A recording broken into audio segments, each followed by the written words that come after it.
It didn't have to be this way. 6 years ago, in fact, we had a different health crisis. It was called Ebola. And we all remember that pandemic. But you know what happened then? Barack Obama and Joe Biden did their job.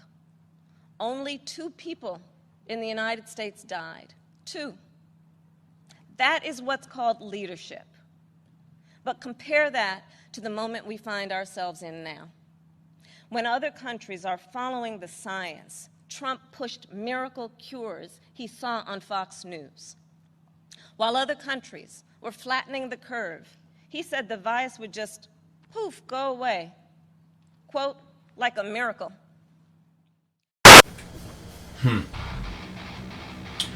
Did she really just refer to Ebola as a pandemic?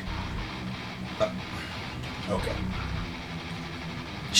Kamala Harris, okay, now, if you're just now tuning into this, and you didn't get to hear what she said, back it up. And for those of you that don't want to back it up, fine, I'll just fill you up to speed. Kamala Harris gets up there and is bragging that under the Obama administration, only two people, okay? Only 2 people died from Ebola. Giving Obama and Joe Biden the credit because they quote unquote did their job. I don't think it's the role of the president to stop infectious disease. I didn't know you had to go to medical school to be a president. Hell, if Joe Biden and Kamala Harris can run for president, I definitely know you don't have to go to any kind of trade school or anything like that. I'm talking about a couple of idiots that's been in political power for decades. Well, Biden for sure. And hasn't accomplished a damn thing.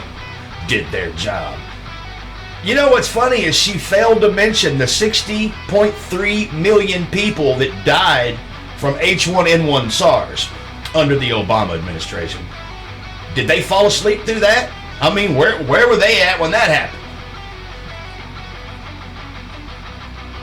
Where were they? I guess Obama fell asleep. Biden, you know, he stays asleep.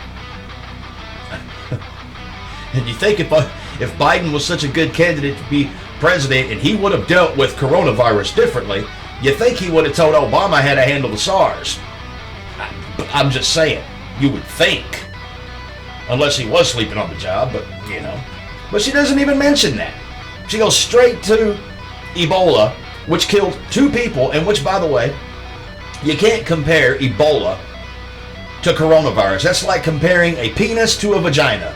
And although you people on the left seem to be able to come up with an explanation as to how you can legitimately do so, you cannot, okay? For one, the only way you're going to get Ebola is through bodily fluids, transmission of bodily fluids. And not only that, but the person who has Ebola has to have symptoms of Ebola before they can transmit it. So there's no asymptomatic issues with Ebola, okay? Pandemic.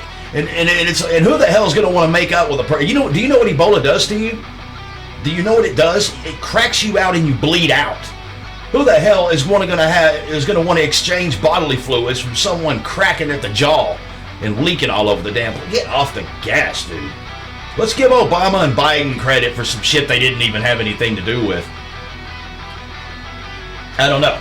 I'm just, it's, you know, and she gets up and says, only 2 people, as if the country was at risk for millions of cases of Ebola, God willing.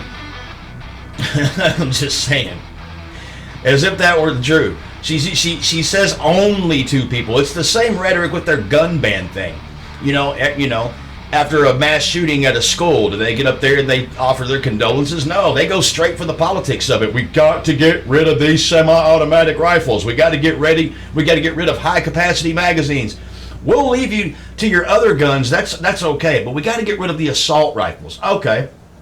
So we ban AR-15s and AK-47s and any other gun that you could modify.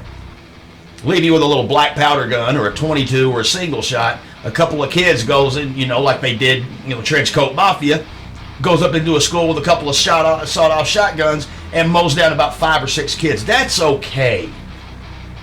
We can deal with that. We can't deal with 20 kids getting killed. That's the same rationale that they use.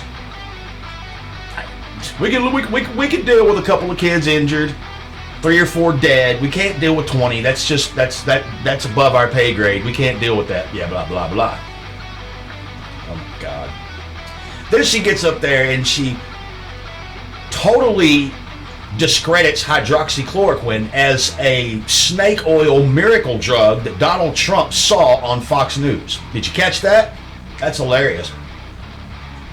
In her own words, Trump's miracle cure. Now it's Trump's miracle cure.